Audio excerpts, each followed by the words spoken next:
الحمد لله رب العالمين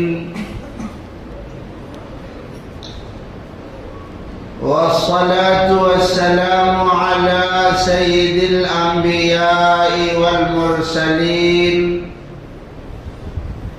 وعلى آله وأصحابه أجمعين.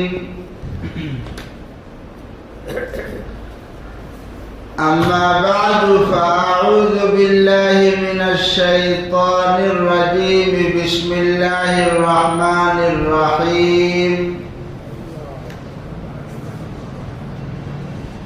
إذ همت طائفتان منكم أن تفشلا والله وليهما وعلى الله فليتوكل المؤمنون. صدق الله العظيم.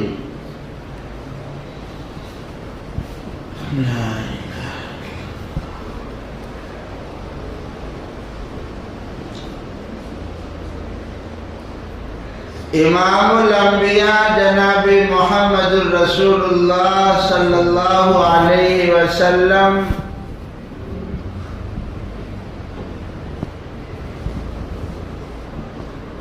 آپ کی زندگی مکہ المکرمہ میں جو 40 سال گزری ہیں اور مدینہ المنورہ میں آپ کی مبارک زندگی جو 13 سال گزری ہیں،